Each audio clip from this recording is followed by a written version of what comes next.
À votre retraite, assis dans votre chaise berçante avec vos petits-enfants sur vos genoux, quelle histoire allez-vous leur raconter lorsqu'ils vous demanderont, avec toute l'admiration du monde dans leurs grands yeux, « Grand-papa, raconte-moi ta vie. Grand-maman, parle-moi de toi. » Et sachez que vous ne pourrez pas éviter d'y répondre en mentionnant simplement que vous avez eu une vie comme tout le monde, une vie ordinaire.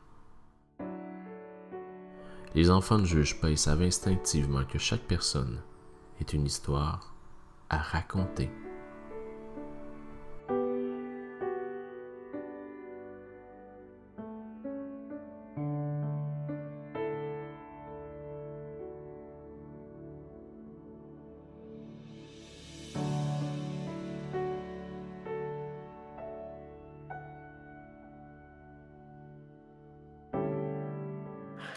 Bon matin, Diane.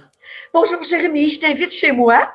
Je t'ai pas vu marcher ce matin, je t'aurais ouvert la porte, peut-être t'offrir un chocolat chaud, mais tu étais occupé à d'autres choses, je pense.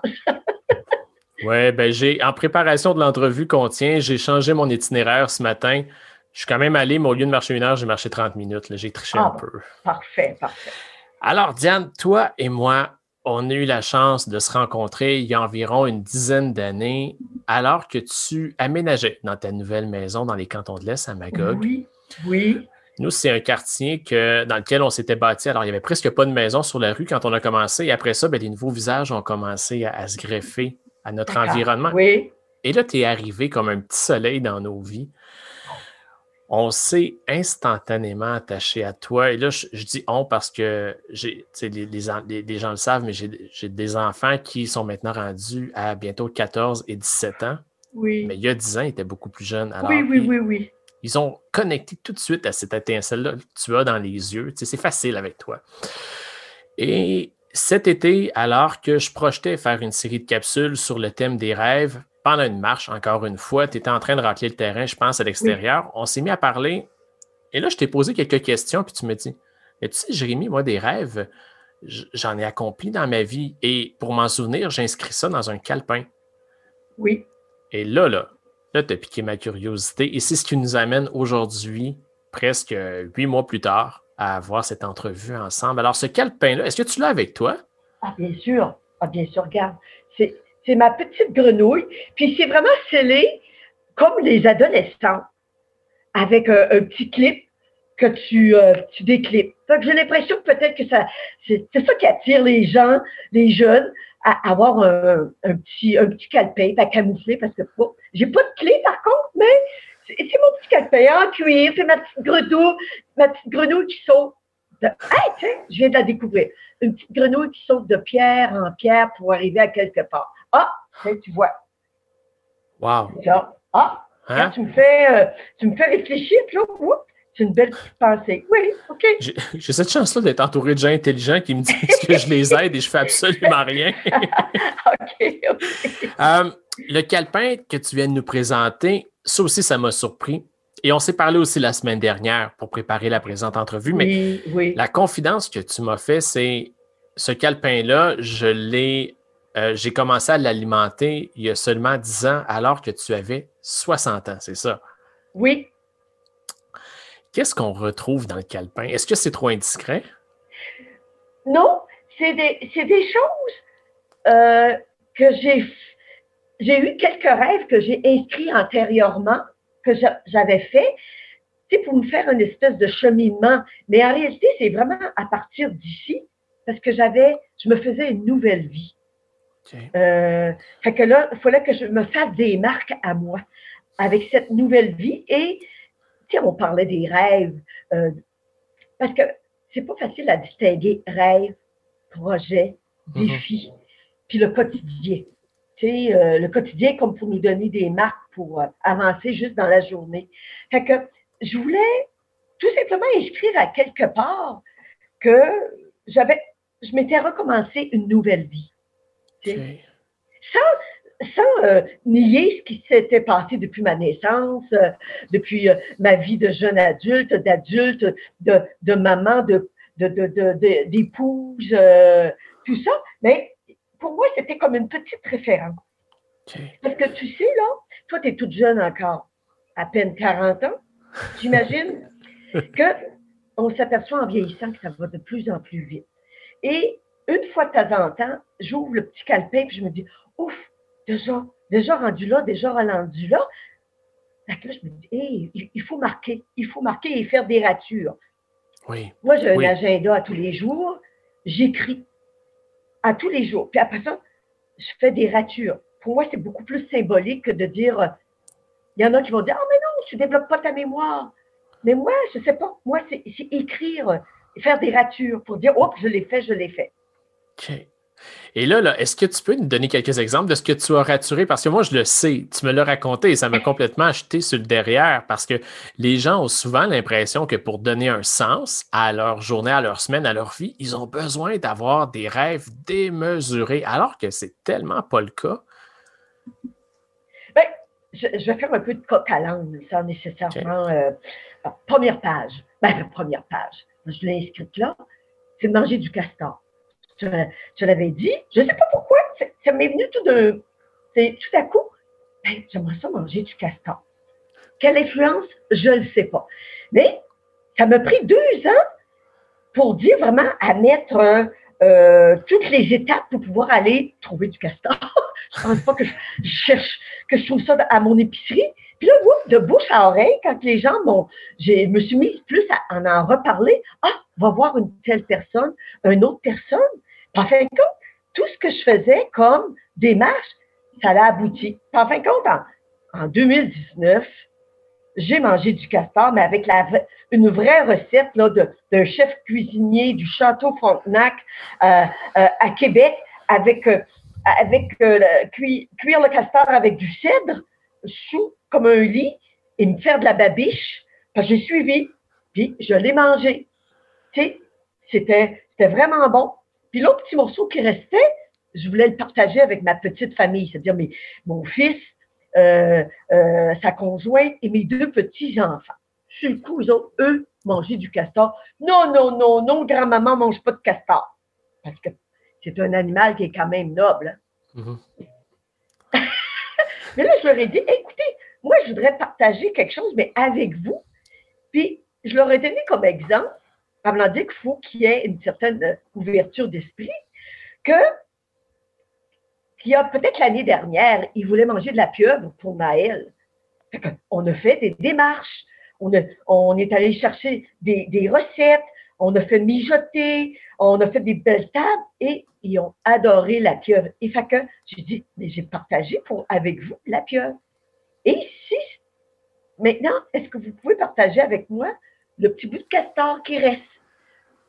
Là, je l'ai vu, ils ont dit, oui, grand-maman. Tu sais, c'était pareil comme leur renvoyer la balle en voulant dire que il faut que tu partages. Tu sais. Oui.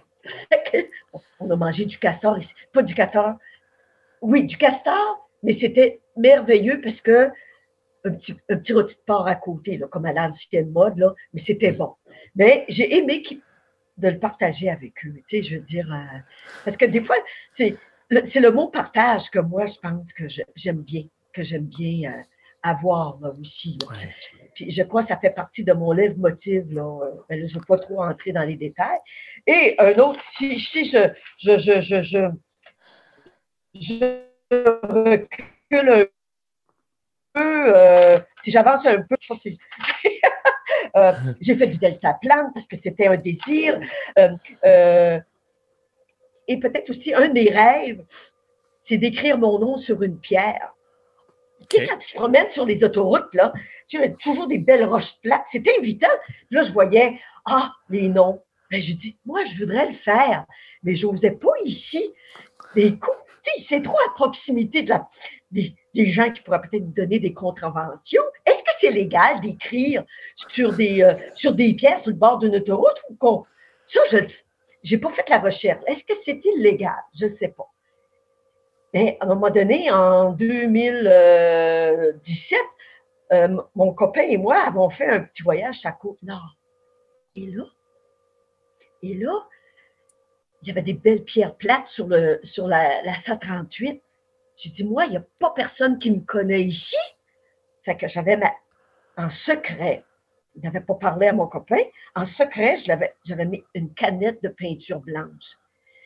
Et là, je lui ai dit, « Ah, arrête-toi ici. » Et j'ai sauté de la voiture, j'ai brassé ma canette, puis j'ai écrit mon nom sur la pierre. Là, j'ai dit, il n'y a pas personne qui me connaît. Mais là, on s'est installé, on a écrit notre nom. Mais là, j'ai eu la tête qui me tournait, puis là, j'ai vu un gros motorisé qui passait. J'ai comme regardé, puis, whoop, il a disparu, on a fait nos affaires. Puis là, j'ai croisé à Natashquan, le fameux motorisé. Et te souviens de la phrase que j'ai dite, ici, il n'y a pas personne qui me connaît. Et je tombe face à face avec des gens de Carleton-sur-Mer que je connaissais très bien. Ce qui fait que fait qu'il ne faut pas que tu te fies. Qu'importe où tu es rendu, au Zimbabwe, ou je ne sais pas trop quoi, il y a sûrement quelqu'un que tu vas connaître, tout ça. Puis ça a toujours été, après ça, je dis, oh, Diane, il y a toujours quelqu'un que tu connais quelque part. C'est fait que là, puis une des dernières, peut-être, que je peux te raconter, en 2016, nous avons eu, je fais partie des boomers, c'est-à-dire de la FADOC, et il y a un entraîneur, Daniel, qui nous a demandé, hey, pourquoi nous, les gens de notre âge, on ne ferait pas un défi? Fait que là, c'est là que j'ai un peu de difficulté à dire défi puis un projet. Ouais. C'était un défi, mais on le fait après ça sous forme de projet parce qu'il a demandé à des gens savoir si on voulait s'inscrire à X-Men Race 2016, c'est-à-dire escalader le mont Offord avec des obstacles. Des murs de bois, se promener dans la boue, sous des barbelés, monter des échelles de cordes, transporter en tout cas des pelles de ciment qui pouvaient peser au-dessus de 75 livres.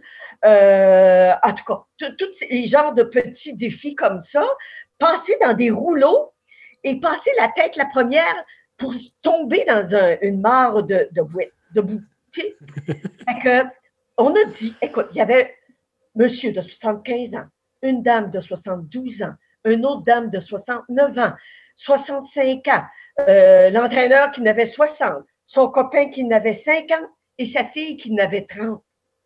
Nous nous sommes entraînés d'avril jusqu'au mois d'août. Faire de la course, un petit peu de course à pied, faire de la résistance, grimper des marches.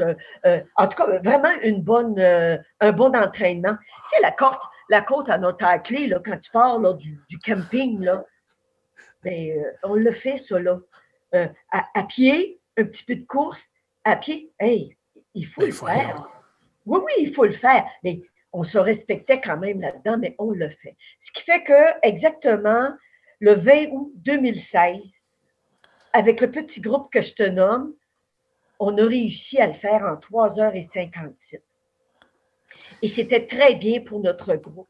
Et l'entraide d'équipe qu'il y avait là, c'était pas individuel, là, c'était l'équipe. Quelqu'un qui avait une petite difficulté, bon, on l'attendait.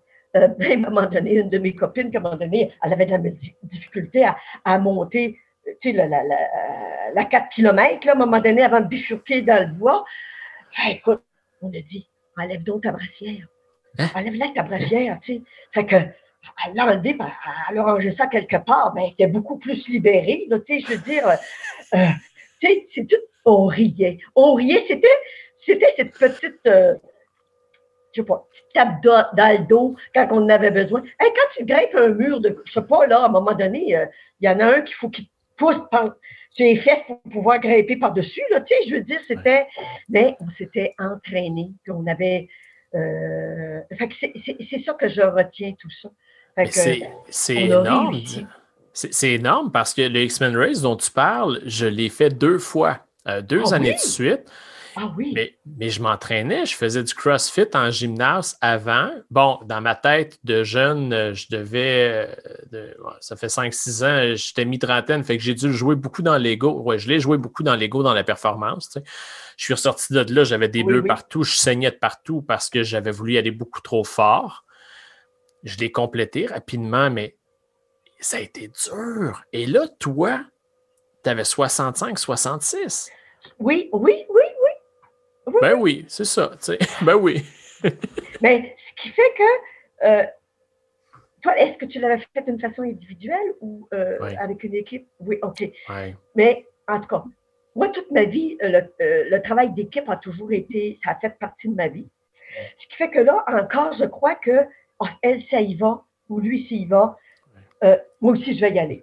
Parce que c'était ça, c'était l'espèce d'aller-retour, là, tu sais, je veux dire, action, réaction, j'avance, tu m'attends, je t'attends. Fait que, en tout cas, pour moi, c'était ça le leitmotiv, là, c'était l'équipe.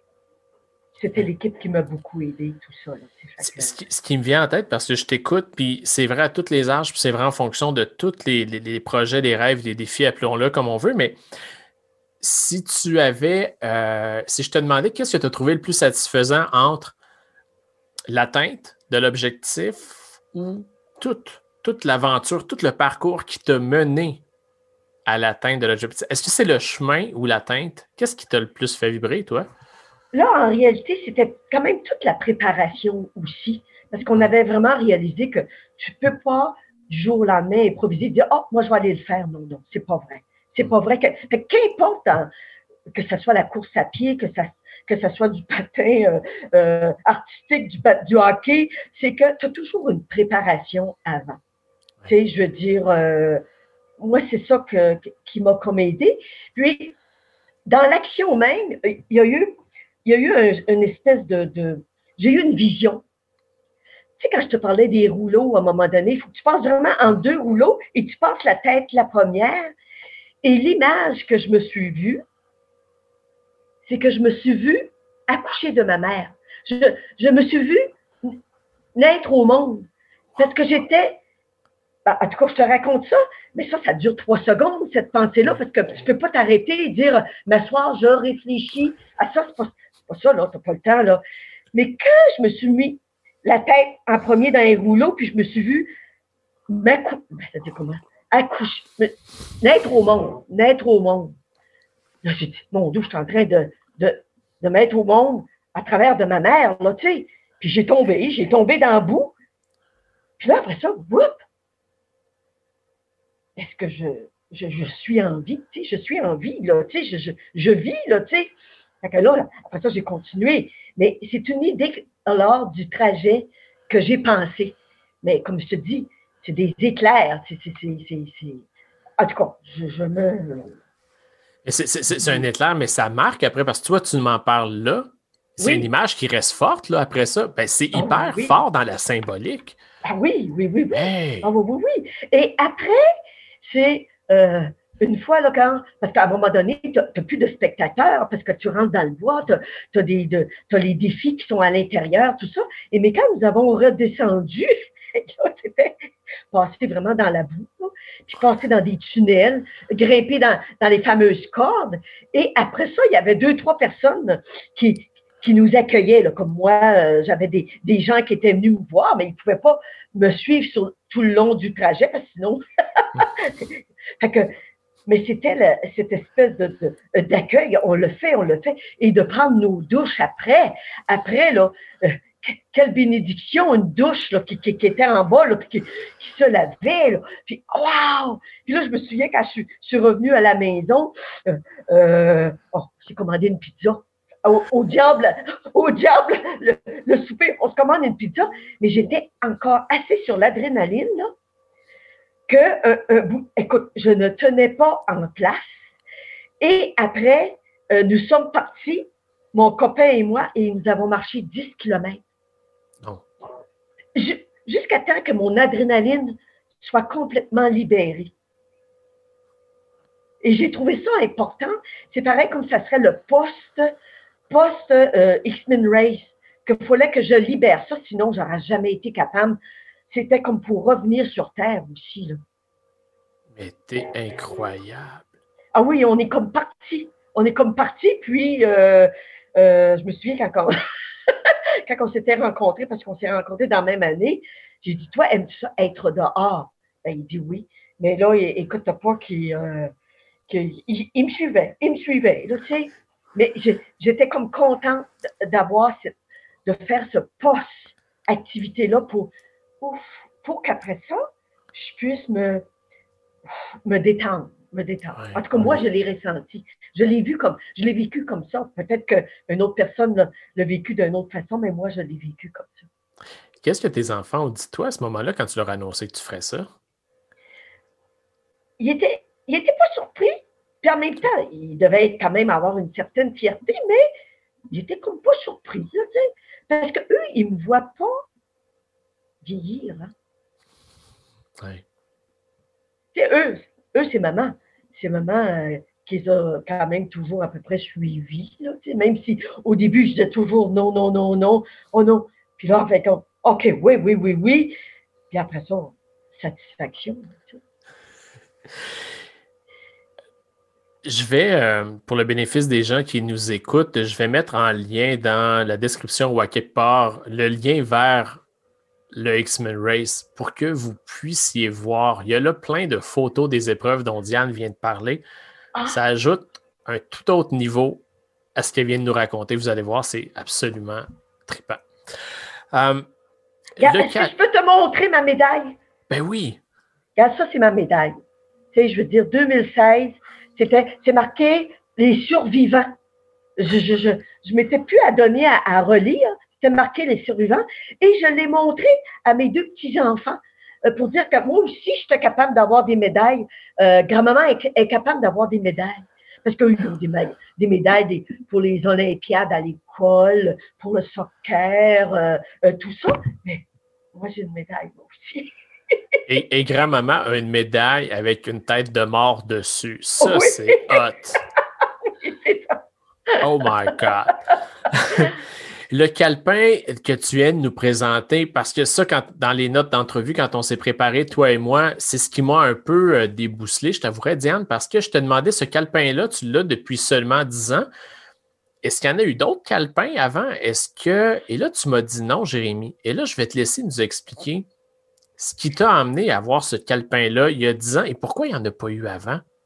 Il n'y en a pas eu avant parce que probablement, retourne en arrière. Moi, je viens d'une famille assez. Nous étions 10 enfants. Disons qu'on était. On n'était pas riches. Disons qu'on était plus dans la catégorie. On était une famille qui était pauvre. Ce qui fait que moi, ce que j'avais comme vécu, c'était toujours être raisonnable et puis être responsable. Parce que moi, j'étais dans les dernières, je suis la 8e d'une famille de 10. Tu sais, puis, c'était toujours l'espèce de responsabilité, mais pas dirigée par les parents. Moi, en tout cas, je parle pour moi, je l'avais d'une façon automatique. C'était inné en moi, la responsabilité, puis faire bien des choses.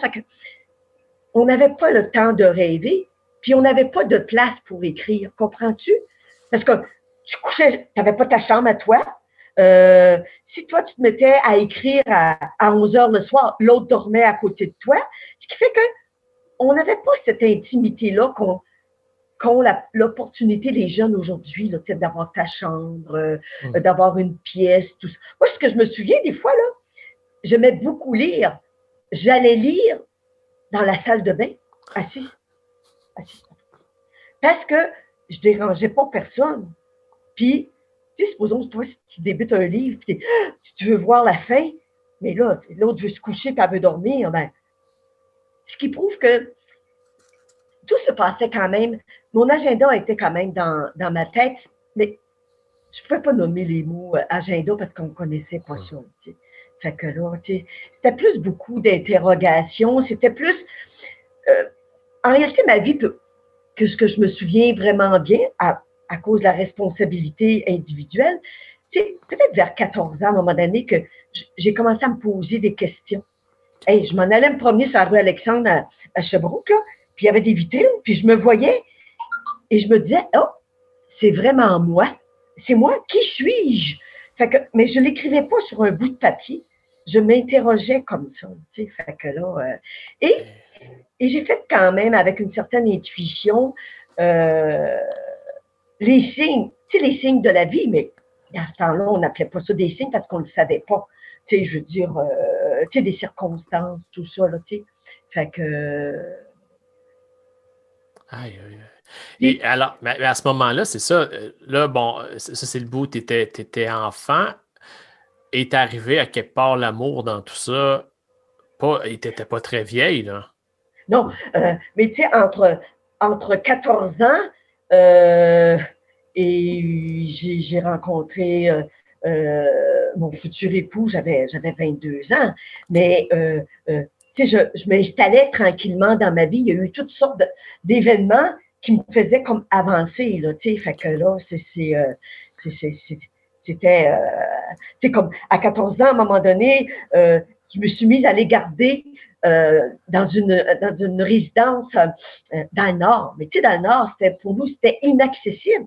C'était tous les gens qui étaient à l'aise qui sont dans le Nord. Puis encore aujourd'hui, c'est une espèce de petite figure, là, tu sais, oui, les gens du Nord, mais ben, c'est en moi. Mais je suis allée garder dans une jeune famille et que c'était une autre vie que chez moi. Fait que c'est là que je me suis aperçue qu'il y avait d'autres choses dans la vie. Et ça paraît pas, cet événement-là m'a quand même guidée à dire, bon, je vais faire quelque chose moi aussi. Je vais avoir des choses différentes. Fait que, mais tu sais, tranquillement, là, tu sais, je veux dire, puis, fait que les rêves ont commencé là. J'ai rencontré, à un moment donné, une amie, mais je l'ai interpellée. Mais ça me surprend de ma part parce que moi, j'étais d'une timidité épouvantable. Mais à certains moments, j'avais de l'initiative, tu sais. J'allais à l'école Saint-Michel, tout le monde connaît l'école Saint-Michel dans la Grande Côte. Et par pur hasard, j'ai suivi une jeune fille qui allait à l'école Saint-Michel, qui semblait aussi nouvelle dans Sherbrooke. Puis, juste, est-ce que c'était un instinct ou je l'ai suivie, puis elle demeurait quasiment voisine de chez moi. Puis je me dis, pourquoi qu'elle prend cette route-là? C'est bien trop. Elle descendait, puis après ça, elle remontait. Ben, j'ai dit, faut couper à travers. Je l'ai interpellée, elle me l'a dit, je vais te montrer une route beaucoup plus facile. Et nous nous sommes rencontrés à 16 ans et nous sommes encore des très, très, très grandes amies. Tu sais, je veux dire, ça fait 54 ans qu'on se connaît. Puis quand on s'appelle au téléphone, c'est pareil comme si on s'était rencontrés la veille, là. Et là, on a fait des rêves ensemble. Parce que on n'avait pas beaucoup de sous dans nos poches, fait que on marchait dans le carré, de la rue Brooks, de la rue Racine, des choses comme ça, de la rue Laurier. Mais on fait des rêves. Puis on se disait, hey, on va pousser des poussettes ensemble. Mais en réalité, ça s'est dirigé d'une façon différente. Tu sais, je veux dire, mais ça l'a amené à un autre rêve que, rendu en 12e année, vu qu'on était responsable, il s'agit de choisir ton métier. Mais moi, dans la vie, là, la seule chose que je savais, c'est que je ne vais pas être secrétaire. Mais les jeunes filles, dans notre période, le choix était secrétaire, infirmière ou enseignante. Mais infirmière et enseignante, ça prenait quand même des grosses études. Et nous, moi, en tant que personne responsable, je me disais, oh boy, mes parents, ils n'auront pas nécessairement des sous pour m'aider à tout ça. Là. Fait que là, ma copine et moi, nous sommes allés donner notre nom à l'Hôtel Dieu pour devenir aide-malade, qui est préposé aux bénéficiaires.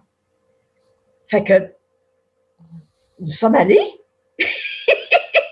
et nous avons été embauchés toutes les deux. Mais en réalité, sur l'entrefaite, ma sœur avait donné son nom pour devenir garde-malade auxiliaire ici à Magog, à l'hôpital La Providence. Et d'une façon, elle a laissé tomber l'inscription et moi, je l'ai ramassée. J'ai dit, wow! Fait que j'ai trouvé que j'aimais bien être malade. Je me suis épanouie là, dans le peu de temps que je l'ai fait. Puis je me disais, et ça revient encore le travail d'équipe. Puis de connaître d'autres choses, une vie sociale autre que la famille. Et j'ai été acceptée ici. Et, mais dès la première entrevue avec sœur Lucie, qui était la directrice de l'école, elle a dit, oh toi, non. Elle a dit, il faut que tu t'en ailles comme infirmière. Mais j'ai dit non. J'ai dit, je peux pas, parce que je me responsabilisais. Je me disais, regarde, mes parents ne peuvent pas me payer des études. Et elle a fait des démarches, cette dame-là, cette religieuse-là. Mais il y avait encore les anciennes écoles. Là. Il restait la 2e et 3e année comme infirmière, mais il n'y avait plus de première année. Il fallait que tu t'en ailles au cégep. Fait que j'ai quand même continué ici à Magog. J'ai été heureuse. Ça a été pour moi une explosion. J'ai découvert des choses extraordinaires. Et c'est là que j'ai eu un de mes premiers rêves. Je regardais les monitrices, là. Puis là, je me disais, un jour, j'aimerais faire ça. Et j'ai entre 18 et 20 ans. Un jour, j'aimerais être monitrice d'étudiantes en nursing dans les hôpitaux. Oh, ça a resté là. Mais notre fameuse sœur Lucie, je vais toujours m'en souvenir, là, elle dit, n'oubliez pas les filles, avec 2 ans d'expérience comme garde malade auxiliaire, après ça, il y a un programme qui s'installe pour aller faire votre recyclage d'infirmière, mais au cégep à Sherbrooke. Mais ça vous prend 2 ans d'expérience. Mais qu'est-ce que j'ai fait? J'ai ramassé encore des sous pour dire qu'à un moment donné, parce qu'un an sans aller travailler, il y avait quand même un programme d'assurance-emploi. Écoute, j'étais bénie des dieux, là, tu sais, fait que là, je demeurais chez mes parents, puis je me souviens, ma mère a dit, je vais te baisser ta pension. Dans ce moment, on payait des pensions. Et ça faisait partie de la vie, et puis moi, je trouve que c'est parfait. Elle dit, je vais te baisser ta pension pour t'aider écoute, fait que, ma maman, elle était fière de moi. Elle ne m'a jamais dit comme ça, mais je me souviens, l'image que j'ai de ma mère, elle était fière de moi. Et sais-tu qu'est-ce qu'elle faisait pour me taquiner? Elle m'achetait de la marmelade parce qu'elle dit, ça rime avec garde-malade. C'était une façon pour elle de dire moi je l'ai pris comme ça, qu'elle était fière de moi. Tu sais? Fait que, pour revenir que j'ai quand même évolué à être malade, garde-malade d'auxiliaire, et après ça, j'ai été infirmière. Et c'est là que j'ai rencontré mon futur et on a débuté là, un projet de couple. Et là, vous aviez 22 ans, tu me disais. C'est toi, tu avais 22. Oui. Et ça a été une très, très belle et longue relation, là. Oui, écoute, comme 35 ans de vie, 33 ans de vie commune. Vraiment de vie, oui, c'est ça. Oui. Qui vous a amené, parce que là, vous étiez en Estrie à ce moment-là. Là, on fait des bonds dans le temps, mais de l'Estrie, vous êtes parti. Oui, parce que mon mari, avec sa profession, à un moment donné, lui, un de ses rêves aussi, mais aussi, il voulait aussi avoir une meilleure qualité professionnelle. Il a eu l'opportunité d'aller travailler à Carleton-sur-Mer. Fait que là, je me souviens, moi, je n'avais jamais quitté Sherbrooke, tout ça. Et je me souviens, il est allé à l'entrevue, il dit, soit si tu arrives lundi, tu peux débuter à travailler à Carleton dès lundi, dans une semaine. Mais là, il a dit, regarde, il faut que j'en parle à mon épouse, tout ça. Et je me souviens de lui avoir dit, peut-être que les jeunes aujourd'hui, puis même les moins jeunes, ne diraient jamais ça. Vu que c'est toi qui vas aller plus travailler parce que c'est moi qui vais arrêter pour les maternités, c'est toi qu'il faut que tu aies un emploi beaucoup plus stable. Mais ça, c'était en 1974-75. Aujourd'hui, même 20 ans plus tard, on ne penserait plus comme ça parce que ce soit la femme ou l'homme, on a chacun nos professions, nos corps de métier, ce qui fait qu'à un moment donné, ça joue dans la balance. Mais j'ai dit ça. Fait que le 4 septembre 1975, nous avons suivi le camion de déménagement jusqu'à Carleton-sur-Mer. Et pour revenir à maman, qui était toujours un barème, j'ai vu dans son regard que là, je partais, que la décision que j'avais prise, comment dirais-je ça, que c'était pour être vraiment une ligne démarquante pour ma vie. Tu sais, je veux dire, j'étais plus, je faisais d'autres choses, là. Fait que, ce qui fait que, je l'avoue, là, j'ai quasiment pleuré de Sherbrooke jusqu'à Carleton, mais mon mari me laissait faire. Tu sais, il disait pas un paquet d'affaires, puis je pense que je l'ai apprécié sur ce côté-là parce que je faisais des réalisations, dire, ah oui, je m'en vais loin, mais en même temps, il fallait que ça sorte tout de suite. Mais j'ai été accueillie juste en haut du viaduc, là, à Carleton-sur-Mer. Les gens là, qui s'y connaissent, il y avait c'était la mer à perte de vue et c'était la brillance de l'eau qui m'a accueillie. Et ça vient à ton titre, là, sortir de l'ombre et briller. Mais moi, c'est cette brillance-là qui m'a accueillie. Là, j'ai vraiment fait, ah, et là, j'ai arrêté. Là, j'ai arrêté de pleurer. Puis, fait que ça a été de 1975 et là, on a fait notre vie. J'ai même voulu profiter de l'assurance emploi, puis je me disais, hey, là, j'ai pas de job, je vais peut-être profiter d'avoir un petit peu d'assurance emploi, du chômage. 3 jours après, l'hôpital de Maria m'appelait, puis il était à la recherche d'infirmières. Ah, ben, j'ai dit, ah ouais. J'ai pas pu profiter du système, tu sais, je veux dire, d'avoir des possibilités de. Ben, j'ai dit, OK, laissez-moi déballer mes boîtes. Fait que je suis rentrée en octobre 1975 et je me suis retirée le 17 de juin 2008. Mais, ça, c'est 2 ans avant de t'en venir en Estrie, là.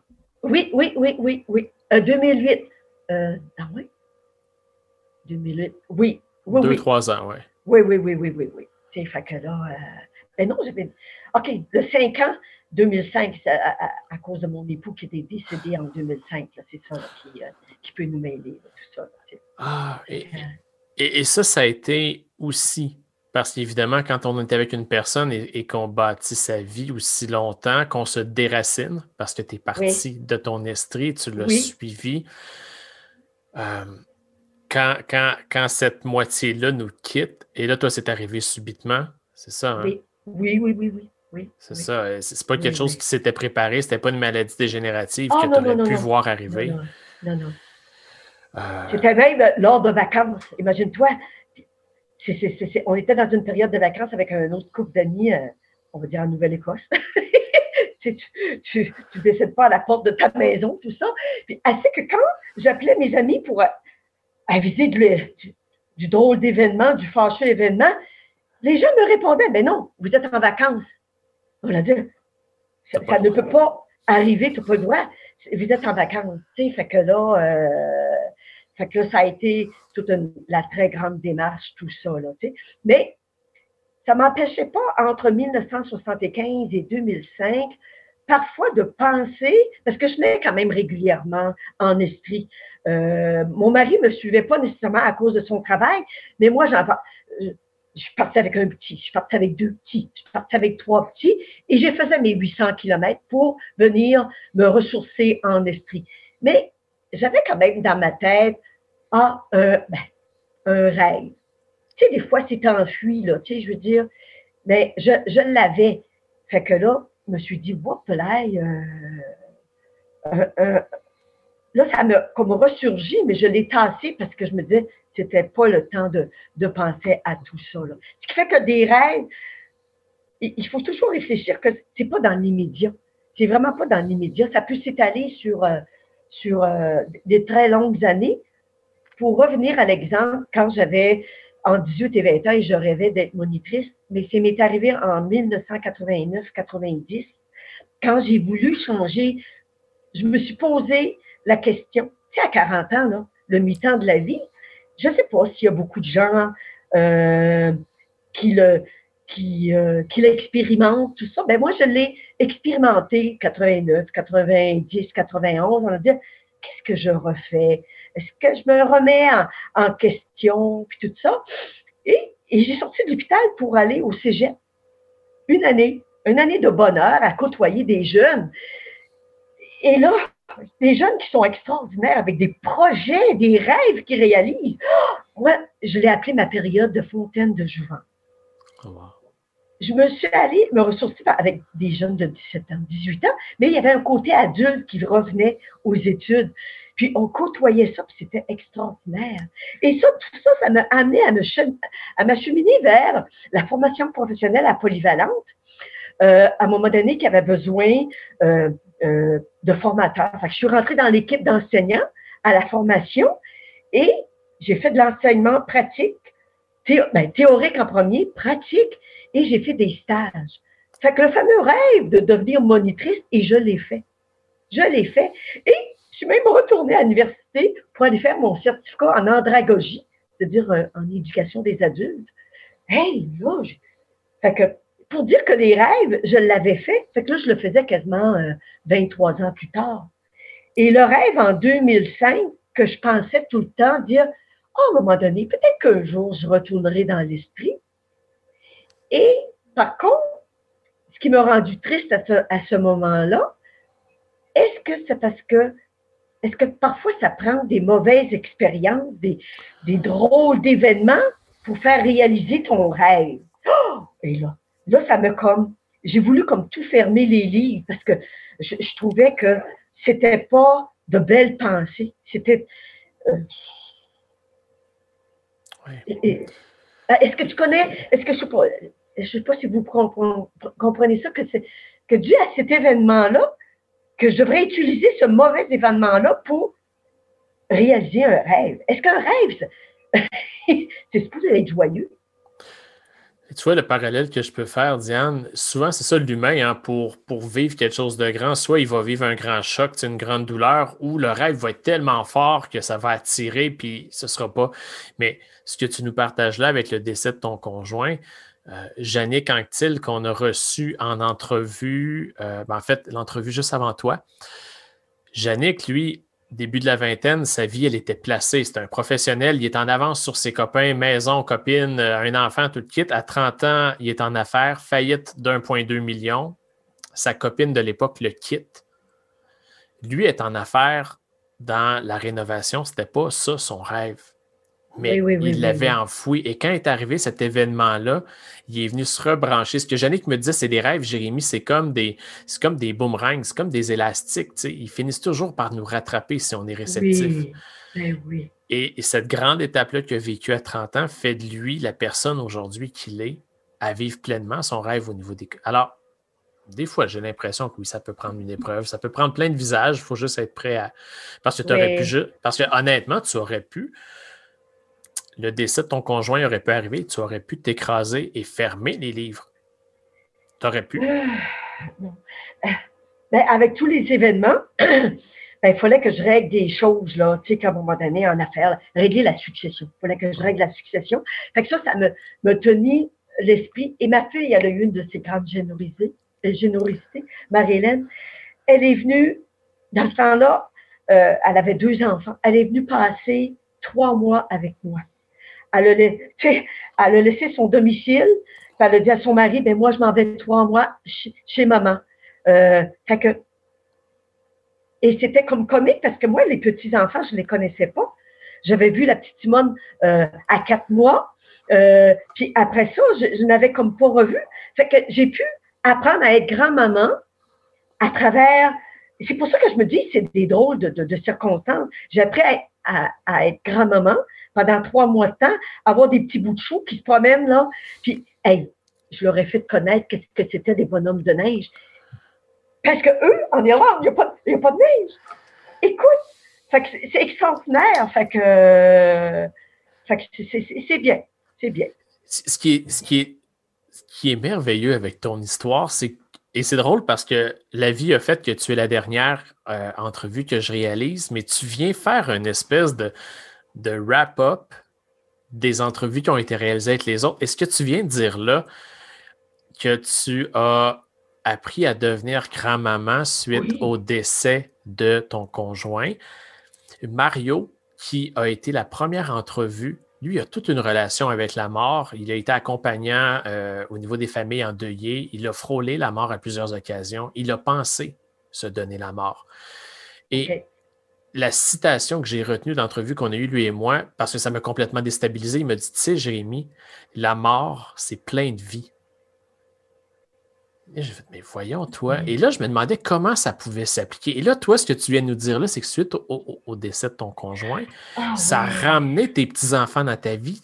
Écoute, c'est une autre façon. C'est incroyable. Oh oui, parce que lors du décès en septembre 2005, tout s'est passé ici à Magog parce que toutes les familles étaient ici. Écoute, j'avais déjà un fils qui était en Belgique. Lui aussi avait un enfant d'1 an. Marie-Hélène qui avait 2 enfants de 2 ans et demi et 1 an. On s'est tous ramenés ici. Puis mon fils qui demeurait à ce moment-là à Montréal, on s'est retrouvés dans un cocon. Dans des maisons près du lac. Puis là, tout le monde disait, je vais prendre un. Je connaissais la générosité de toute la famille. J'ai dit, non, moi, je veux que vous me trouviez une maison, des appartements assez grands pour que je puisse vivre le cocon. Ils m'ont trouvé, chacun avait son petit bloc intime dans chaque famille. Puis on a pu vivre une relation familiale entre les 3 frères et sœurs et les 3 petits-enfants qui existaient à ce moment-là. Et moi, j'étais là à travers tout ça. C'est là que je me suis sentie matriarcale. Je dis, oh là là, c'est moi qui ai rendu le pilier, là, en réalité, là, tout ça. Fait que, comme tu dis, la mort, elle a amené la vie et la connaissance d'apprendre à connaître ma petite famille qui s'était éloignée et tout ça. Fait que, c'est pour ça que je suis tellement content. Et ça fait un lien, on rentre dans la dernière portion de notre rencontre aujourd'hui. 3, 4 petites questions en rafale. Oui. Maintenant que le lien, tu l'as fait avec la figure matriarcale, le pilier, tout ça, si à la fin de notre entrevue, ça sonnait chez toi, à la porte, et qu'en ouvrant la porte sur ton palier, il y avait la petite Diane. Et là, imaginez à l'âge que tu es. Est-ce qu'elle a 5 ans? Est-ce qu'elle a 7 ans? Est-ce qu'elle a 8 ans? Tu le sais déjà quel âge elle a au moment où on se parle. Et que tu l'invitais à entrer à l'intérieur, que vous vous installiez au salon pour une discussion qui pourrait durer, 10 minutes, 1 heure, 3 jours, 1 semaine, 1 mois, 1 année. Là. Et qu'à la fin de cette discussion-là, de ce tête-à-tête privilégié, la petite Diane retournait dans la cour d'école, parlait avec ses amis. Là, ses amis lui demandaient « Hey, elle est comment? » Alors, qu'est-ce que la petite Diane aurait raconté à ses copines?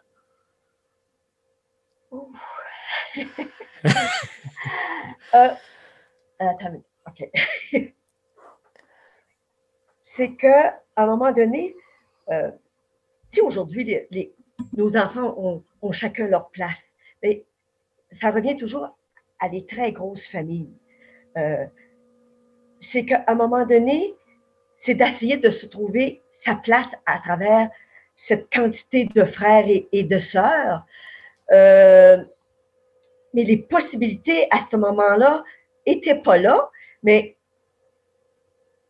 c'est c'est de rêver, au lieu de commencer à rêver à 14 ans, de commencer à rêver à 7-8 ans. Juste utiliser les outils qu'il y a à ce moment-là. Les bibliothèques, on allait à la bibliothèque. Et bon, c'est vraiment pas... C'est parce qu'elle était très timide, cette petite fille de 7 à 8 ans-là. C'est que d'essayer de dire, ne sois pas timide, aie confiance en toi. Parce que la timidité, je crois que ça vient d'une non-confiance en soi. En tout cas, ma perception, c'est d'essayer de se trouver des outils pour être moins timide et au lieu d'attendre à des 20 ans, 25 ans avant de se réaliser, tu peux commencer à faire des rêves beaucoup plus tôt. Et les rêves qui pourraient se transformer en projets. Les défis viennent beaucoup plus tard parce qu'il faut être du temps pour faire des défis. OK. Alors, je comprends que cette petite cocotte-là, qui, comme tu le disais, elle était timide, elle n'avait pas nécessairement sa place à elle dans la maison. Au moment où elle aurait cogné à ta porte en 2021, que vous vous seriez installé soit à la table à manger ou peu importe, dans tes yeux, dans son environnement, elle aurait vu qu'elle est sortie au fil du temps de sa coquille, qu'elle a maintenant une place pour elle, qu'elle peut être fière de son cheminement. Là. Oui, parce que je reviens tout le temps à la timidité. Moi, ça a été vraiment là, un obstacle.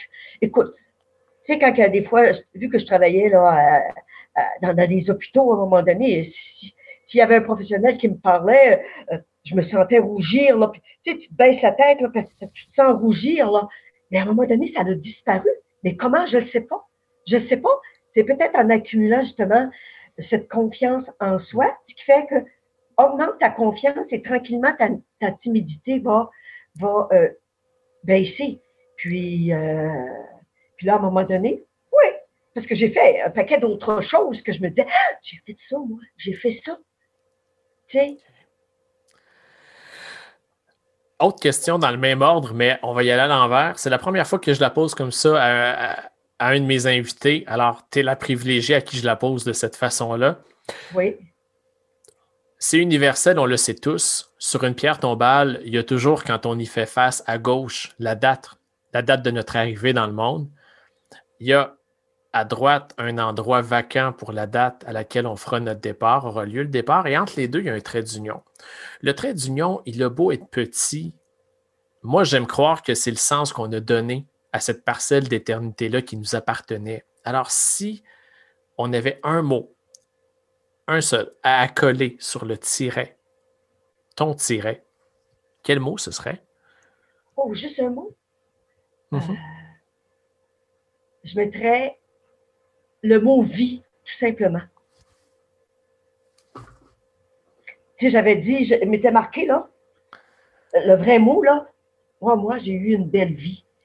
Vu que tu m'en demandes juste un, je mettrais vie. C'est-à-dire que vie à partir de ta naissance et jusqu'à temps que tu en meurs.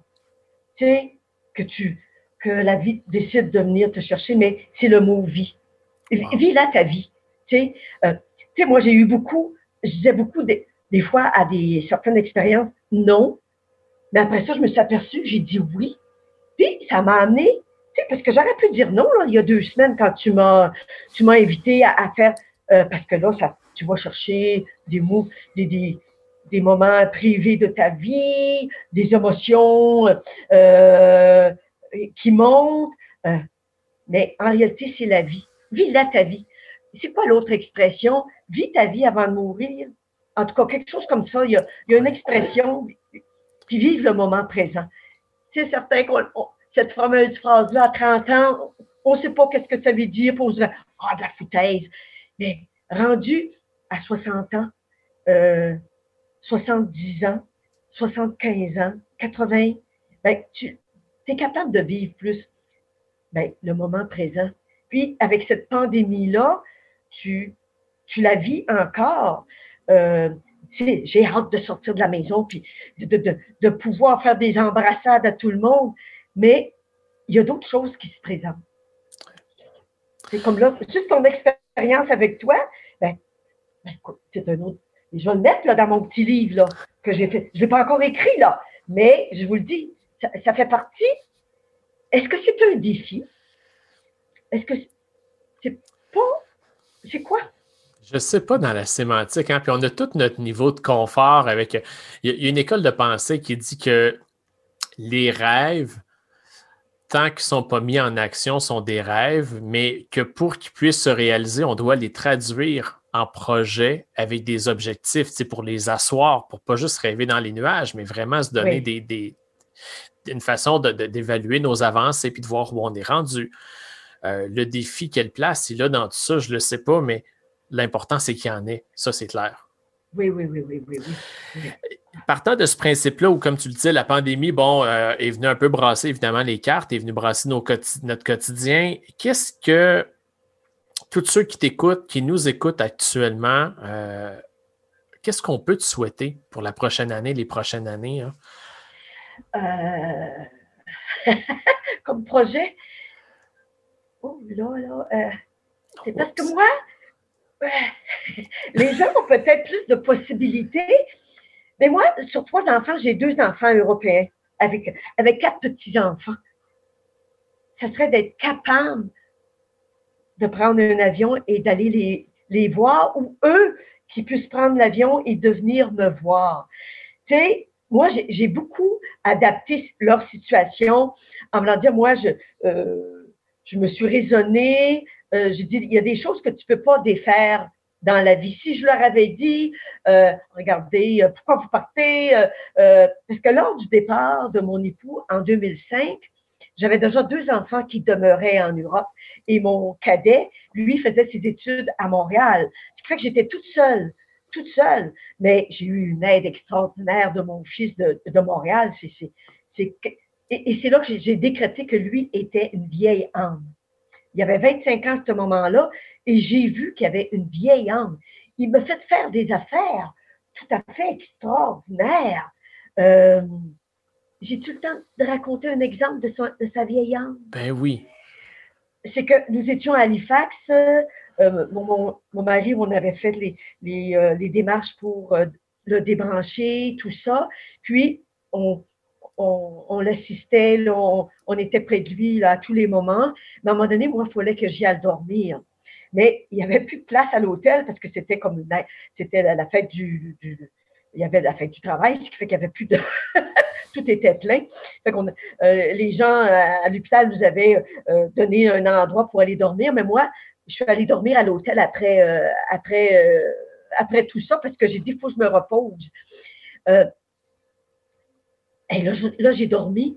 Là, j'ai senti une présence dans la chambre, mais c'était mon fils. Là, pour m'annoncer que son papa était décédé. Sais-tu qu'est-ce qu'il avait fait?